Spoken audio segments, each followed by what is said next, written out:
Muy buenas tardes. ¿Cómo están ustedes? Bueno, el día de hoy, mi nombre es Iván Landaeta. El día de hoy vamos a, de miércoles de Edificando a los Santos. Hoy tenemos Hechos 7. Así que podemos ir buscando en nuestras Biblias Hechos 7 y vamos a empezar a leer el día de hoy.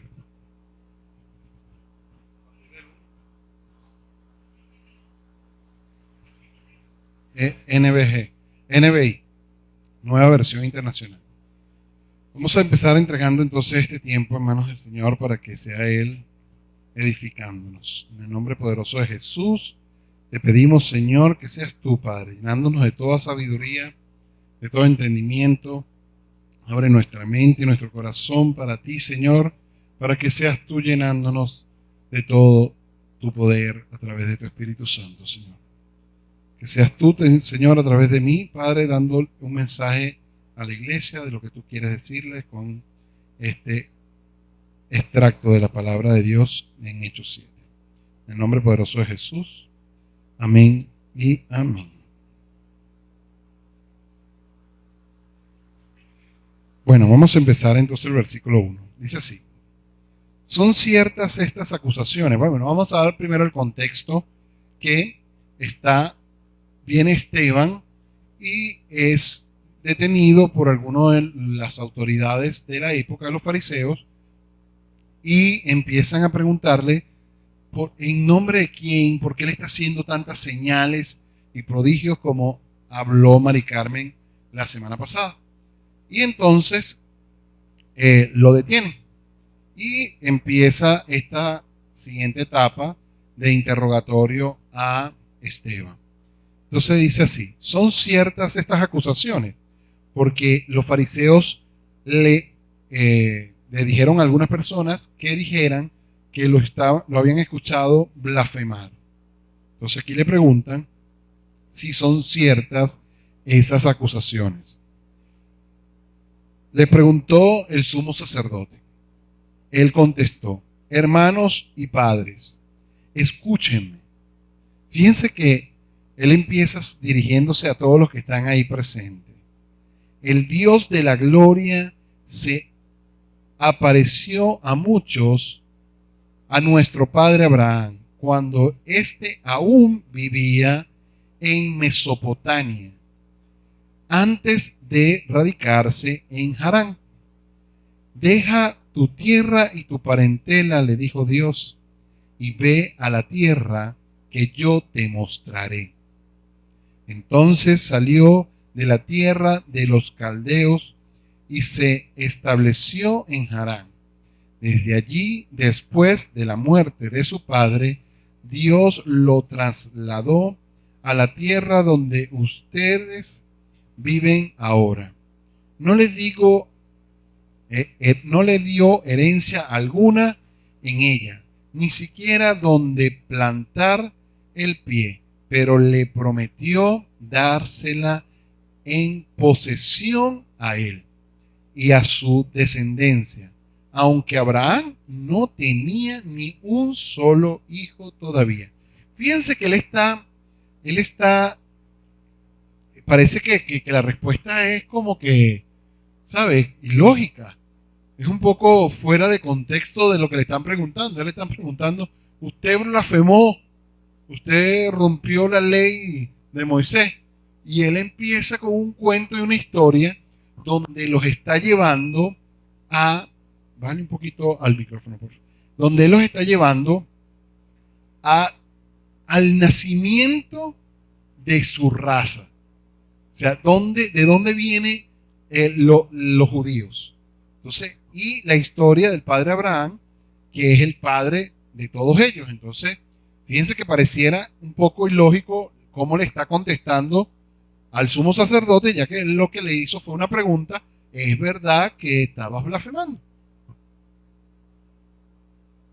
Entonces dice así: Dios le dio así tus descendientes vivieran como extranjeros en tierra extraña, donde serán esclavos y maltratados durante 400 años. Pero sea cual sea la nación que los esclavice, yo le castigaré, y luego tus descendientes saldrán de esa tierra y me adorarán en este lugar. O sea que él empieza a explicarle cómo llegaron ese sacerdote ahí donde está. Así que le está diciendo, le está echando la historia de su descendencia para decirle quién es él en ese momento. Hizo con Abraham el pacto que tenía por señal la circuncisión.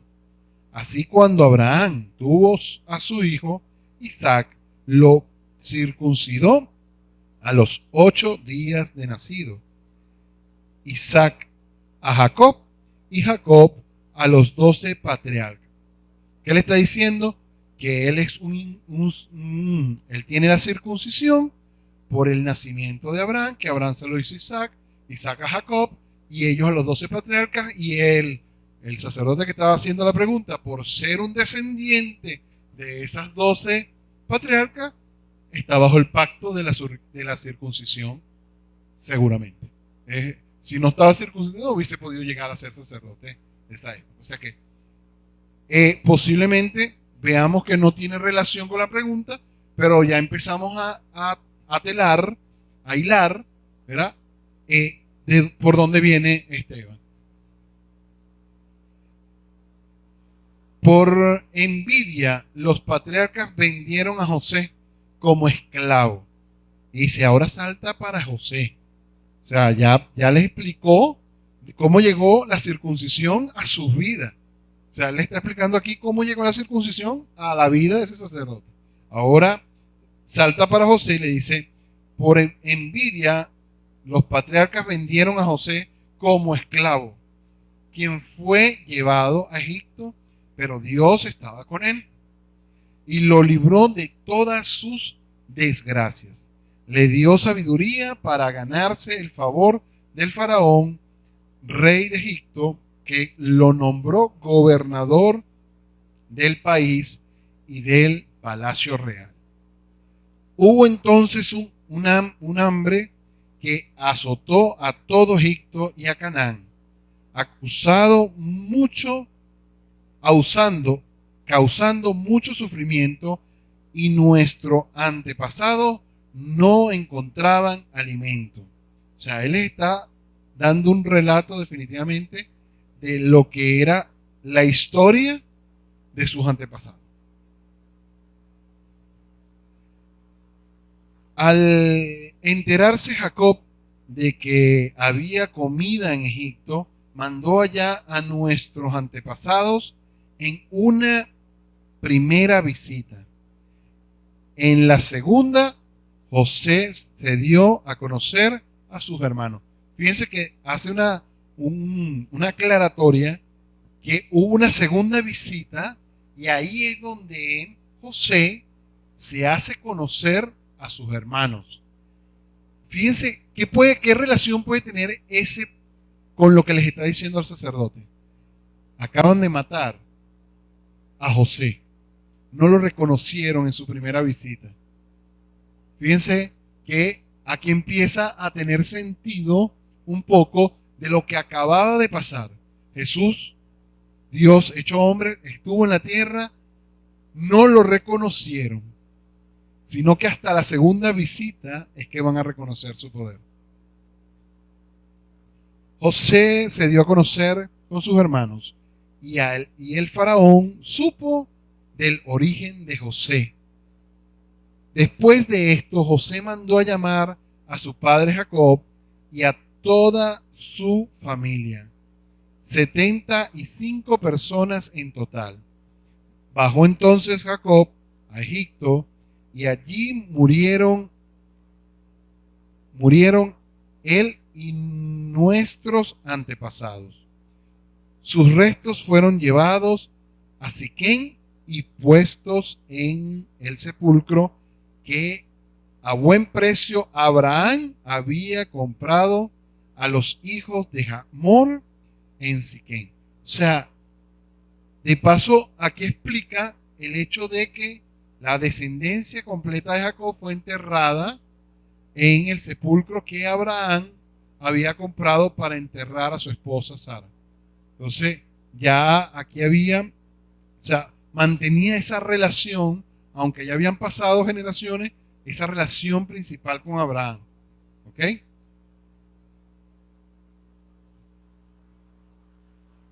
Ok. En aquel tiempo nació Moisés y ahora empieza a contar la historia de Moisés. Y fue agradable a los ojos de Dios. Por 3 meses se crió en la casa de su padre. Y al quedar abandonado, la hija del faraón lo adoptó y le crió como uno de sus propios hijos. Así Moisés fue instruido en toda la sabiduría de Egipto y era poderoso en palabra y en obra. Fíjense cómo podemos relacionar también esto directamente con Jesús. ¿Por qué? Porque Jesús nació judío y fue creado, o sea, fue levantado con la cultura judía y conocía, o sea, él conocía de adentro a quien venía a buscar, que era el pueblo judío. O sea, él se levantó, estudió, más tanto así que era un hombre conocedor de las escrituras, ¿verdad? Y así como Moisés, cuando fue el hombre que, ya vamos a ver, porque él explica qué fue a hacer Moisés, fue educado desde adentro. O sea, fíjense cómo Dios actuó aquí con Moisés y vino y actuó también con Jesús. ¿Por qué? Porque vino desde adentro. Jesús fue un judío, conoció la cultura judía desde adentro, ¿verdad? Y desde adentro salió a mostrar este nuevo pacto, ¿verdad? Entonces, empieza a tener relación un poco esta historia, ¿verdad? Él muy sutilmente está contando que lo que pasó está relacionado con lo que está pasando. Lo que pasa es que en ese momento no lo entendieron. Y ya vamos a ver por qué no lo entendieron. Ajá. Al día siguiente, Moisés sorprendido. Vamos a ver dónde quedamos aquí.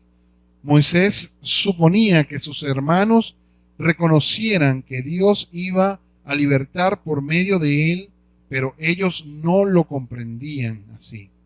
Al día siguiente, Moisés sorprendió a dos israelitas que estaban peleando. Trató de reconciliarlos, diciéndoles: señores, ustedes son hermanos, ¿por qué quieren hacerse daño? Pero él, que estaba maltratando al otro, empujó a Moisés y le dijo: ¿y quién te nombró a ti gobernante y juez sobre nosotros? ¿Acaso quieres matarme a mí como mataste ayer al Egipto? Fíjense lo que le está diciendo. Lo que ellos le dijeron a Jesús. O sea, ¿quién te ha puesto a ti como autoridad? O sea, ¿de dónde estás sacando? Siempre ellos decían: ¿de dónde estás sacando tu autoridad? Entonces, es como una pregunta que tal cual se está haciendo, le está haciendo. Además, se lo dijo en el capítulo anterior, el sacerdote, el sumo sacerdote, a Esteban, de que con qué autoridad. Ellos venían discutiendo la autoridad de los apóstoles. Pero entonces aquí, el pueblo judío le dijo a Moisés: ¿con qué autoridad te pusiste tú como gobernador de nosotros si ayer mataste a un egipcio? Entonces, fíjense el sentido. Este hombre, este sacerdote, está atacando a Esteban, pero le está diciendo con qué autoridad tiene él el poder. Pero a su vez, él está siendo señalado que con qué autoridad él está parando la autoridad que Jesús dio. O sea, como una reflexión para el mismo sacerdote. Ajá. ¿Acaso quieres matarme a mí como mataste ayer al egipcio? Al oír esto, Moisés huyó a Madián. Allí vivió como extranjero y tuvo 2 hijos. Pasado 40 años, se les apareció un ángel y en el desierto cercano al monte Sinaí, en las llamas de la zarza que ardía. Moisés se asombró de lo que veía. Al acercarse para observar, oyó la voz del Señor que decía: yo soy el Dios de tus antepasados, el Dios de Abraham, de Isaac, de Jacob. Moisés se puso a temblar de miedo y no se atrevía a mirar. Le dijo el Señor: quítate las sandalias porque estás pisando tierra santa. Ciertamente he visto la opresión que sufre mi pueblo en Egipto. Los he escuchado quejarse, así que he descendido para librarlos. Ahora ven y te enviaré de vuelta a Egipto. Así este mismo Moisés, a quien habían rechazado, diciéndole: ¿y quién te nombró gobernador y juez? Dios lo envió para ser gobernante y libertador. ¿Se parece algo esto a la historia de Jesús? Después de ser rechazado, después de ser crucificado, después que el pueblo no le creyó, fue enviado. Es nuestro juez, es nuestro consolador, pero ellos no creyeron.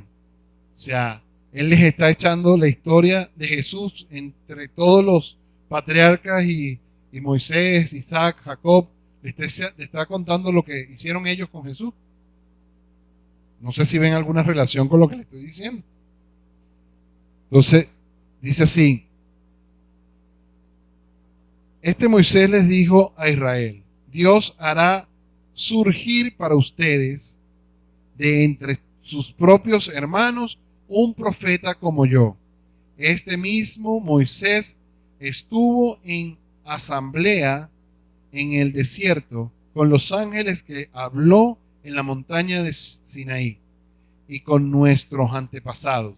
Fue también el que recibió palabra de vida para comunicárselas a nosotros. Nuestros antepasados no quisieron obedecerlo a él, sino que lo rechazaron. Una similitud aquí que vemos de lo que estaba pasando, había pasado poco tiempo antes de que Esteban le esté diciendo esto al sumo sacerdote. Por lo cual le dijeron a Aarón: tienes que hacernos dioses que vayan delante de nosotros, porque ese Moisés que nos sacó de Egipto, no sabemos qué puede haberle pasado. Ellos en este tiempo, Moisés se había ido a esos días con intimidad del Señor, donde le da las tablas de las leyes, pero en ese tiempo le pidieron a Aarón que hiciera unas estatuas para adorar.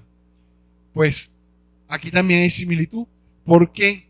Porque mientras Jesús vino, se sacrificó, ¿verdad? Y hay una promesa de la segunda venida, que ahí es donde ellos van a reconocer realmente, como le dijo, que en la segunda visita que tuvo los hermanos de José a José, fue donde reconocieron, donde él se veló a ellos y le dijo que era su hermano. Así va a pasar en la segunda venida del Señor. Es cuando ahí el pueblo judío va a reconocer: ay, tú sí eres el Cristo, sí eres el Mesías, exactamente. Pero fíjense lo que dice aquí, que es bien importante, que Aarón hizo estatuas. ¿Qué hicieron los judíos después que crucificaron al Mesías? Siguen esperándolo. Todos los días esperan al Mesías. O sea, esa es su estatua de oro. Esa espera se ha convertido en la estatua de oro que Aarón les hizo al pueblo judío para que lo siguieran adorando, cuando ya tenían al profeta Moisés bajándole las tablas de los mandamientos, pero ellos no creían. Entonces, así es una similitud. Esta historia que está Esteban es tal cual es la historia de Jesús, pero usando a lo que para ellos era familiar. Porque si él les hablaba de Jesús, ellos no iban a entender. Pero les está hablando de lo que para ellos era conocido. Abraham, Isaac, Jacob, José y Moisés. O sea, ellos conocían claramente esas historias. O sea, que no les estaban inventando nada. Vamos a proseguir a ver qué dice. Ok. No sabemos qué pudo haberle pasado. Entonces se hicieron un ídolo en forma de becerro. Le ofrecieron sacrificio y tuvieron fiestas en honor de la obra de sus manos. Pero Dios les volvió la espalda y los entregó a que rindieran culto a los astros. Así está escrito en el libro de los profetas: Casa de Israel, ¿acaso me ofrecieron ustedes sacrificio y ofrenda durante los 40 años del desierto?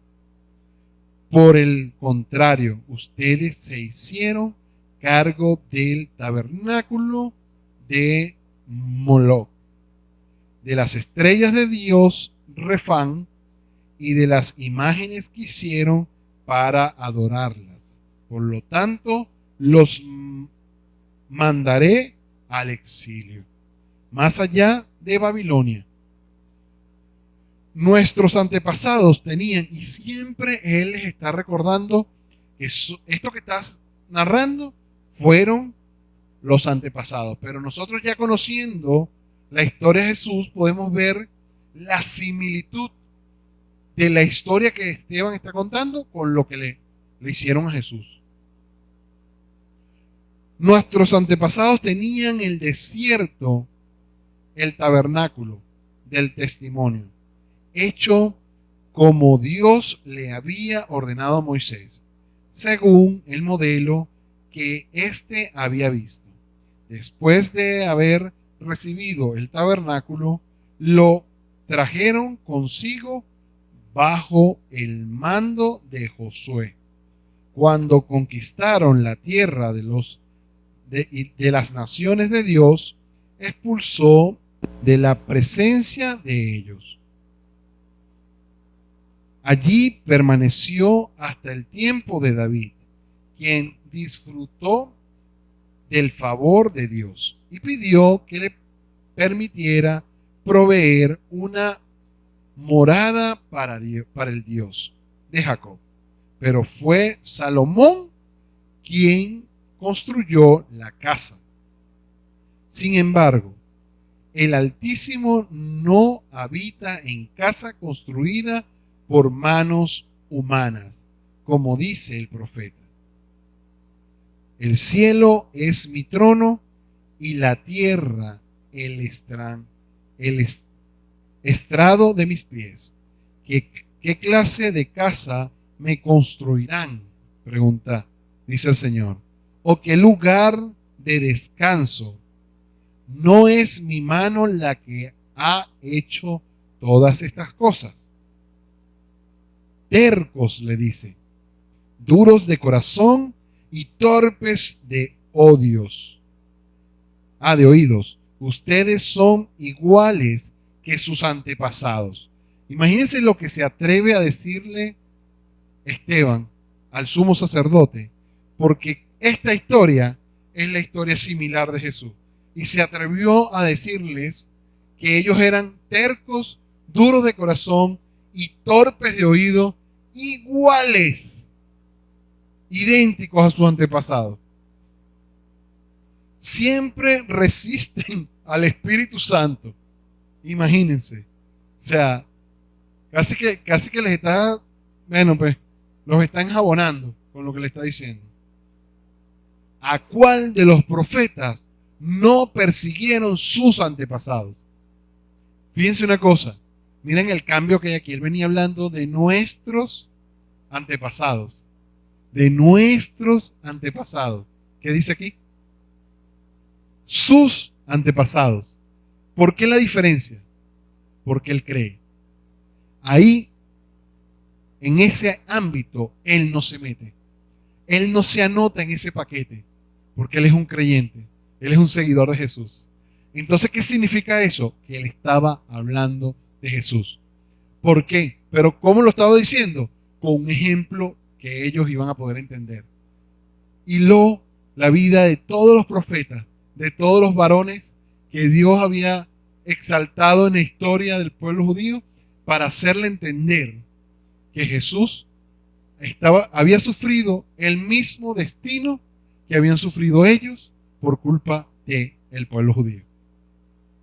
Y él no se anota. Ya aquí él se excluye y no es parte de ese, porque él es un seguidor de Jesús. Ellos mataron a los que de antemano anunciaron la venida del justo. Y bueno, ¿quién era este ejemplo aquí? Juan el Bautista. O sea, así como pasó con los antiguos, que lo persiguieron y los mataron, así pasó con Juan. Juan le entregó casi que aquí está de quien yo hablaba. ¿Y cuál fue el destino de Juan? Le cortaron la cabeza por un hecho de un capricho de una mujer que quería ver la cabeza. Y les voy a decir algo, que esto lo estuve analizando el día que empecé a sacar este tema. Para un cazador tener la cabeza de un león o de una presa, ¿qué significa? Que tiene algo importante, algo que cazó, ¿verdad? Bueno, Juan era tan importante, porque yo le aseguro que si hubiese sido la cabeza de Iván Landaeta, no la piden, porque no valía nada, pero la cabeza de Juan el Bautista valía. Era una cabeza conocida, o sea que era un hombre que había impactado por lo que estaba diciendo. Era un hombre conocido, reconocido, era un hombre importante. ¿Por qué pide la cabeza de un hombre que no hubiese sido importante? ¿Qué valor hubiese tenido? Ninguno. Pero fíjense que aquí lo asegura Esteban con lo que está diciendo. Y ahora lo han traicionado y asesinado. Y aquí sella la puerta con seguro, diciendo que todo esto que acaba de decir lo sella que ahora a lo han traicionado, igual que como hicieron sus antepasados, y lo asesinaron. Ustedes que recibieron la ley promulgada por medio de ángeles y no la han obedecido. O sea que era una tradición entre el pueblo judío ser testarudo, porque a todos sus antepasados ya le había pasado lo mismo, y cuando Dios manda al Mesías, aunque yo les digo sinceramente, no creo que pase distinto si el Mesías llega en este momento. Muchas de las personas en el mundo que no conocen las Escrituras y no conocen sus promesas van a hacer lo mismo, no lo van a reconocer. Bueno, y aquí viene a partir del versículo 54, donde una reacción, porque es que cuando a ti te dan en el dedo que te duele, cuando a ti te dan en el ego y te dan en el puntico donde sabes que no puedes decir nada porque metiste la pata bien profundo, ¿verdad? ¿Qué te queda? Echarle tierra encima de eso para que nadie sepa más. Y eso fue lo que hacen. Dicen, al oír esto, rechinando los dientes, montaron cólera contra él. O sea, es que estaban furiosos, porque es que el discurso fue perfecto, porque los llevó, bueno, por el camino donde, y nunca contestó la pregunta que le hicieron. No los enfrentó. Él les dio un discurso de lo que había hecho nuestro pueblo, pero después le dijo lo que ustedes hicieron. Y cerró con broche de oro diciéndole lo mismo que le hicieron al que vino, lo traicionaron y lo asesinaron. Pues ese odio fue tal que dice, pero Esteban, lleno del Espíritu Santo, fijó su mirada en el cielo y vio la gloria de Dios. Es que con ese discurso, bueno, no digo eso ya estaba el túnel nada más para llevárselo, pues, porque de verdad que fue un discurso magistral. Y Jesús, la gloria de Dios, y a Jesús de pie en la derecha a la derecha de Dios. Imagínense la dicha que tuvo Esteban después de poner en su puesto al sumo sacerdote, de ver la gloria de Dios y a la diestra a Jesucristo. Veo el cielo abierto, exclamó Esteban, y al Hijo del Hombre de pie a la derecha de Dios. Entonces ellos gritaron a voz en cuello, se taparon los oídos y todos a una sola abalanzaron sobre él. Lo sacaron a espeñones fuera de la ciudad. Comenzaron a apedrearlo. Los acusaron los acusadores le encargaron sus mantos a un joven llamado Saulo, mientras lo apedreaban. Esteban oraba. Señor Jesús, decía, recibe mi espíritu. Luego cayó de rodillas y gritó, Señor, no les tomes en cuenta este pecado. Cuando hubo dicho esto, murió. Este es un hombre extremadamente valiente, con una compasión, que con todo y que lo estaban apedreando, él les dijo que no tomaran ese pecado en cuenta. Y fíjense que en última instancia estaba Saulo, que iba a ser casi que el reemplazo de él, porque Esteban era uno de los que había escogido los 12 para reemplazar ahí se me fue el nombre a Judas Iscariote, ¿verdad? Y habían escogido a Esteban, pero que Esteban tenía una misión muy clara con esto, que era darle una clase magistral de cómo decirle las cosas muy directamente al Sanedrín y a los sumos sacerdotes. Pero ahí estaba ya esa persona que luego iba a ser visitada por Jesús en ese camino a Damasco, donde iba a tener ese encuentro personal con Cristo, y bueno, iba a hacer ese reemplazo de Esteban, que él presenció la muerte de él. Bueno, señores, hemos cambiado un poco esto porque era muy largo el Hechos 7, y si lo leíamos completo y después explicarlo iba a ser muy extenso. Y creo que de esta manera fuimos captando la esencia de cada uno de las partes de este discurso de Esteban al sumo sacerdote. Así que espero que haya sido de bendición para cada uno de ustedes, que este libro de Hechos tiene mucho que absorber y que sacar. Y espero que ya vamos por el capítulo 7, y todos los miércoles estaremos acá llevando un capítulo más de este estudio de Edificando a los Santos. Así que Dios los bendiga. Hasta el próximo viernes. Recuerden, este domingo a las 11 de la mañana, el servicio que tendremos acá en presencial en nuestra iglesia en Valencia, Centro Comercial Prego. Así que Dios los bendiga y hasta el domingo.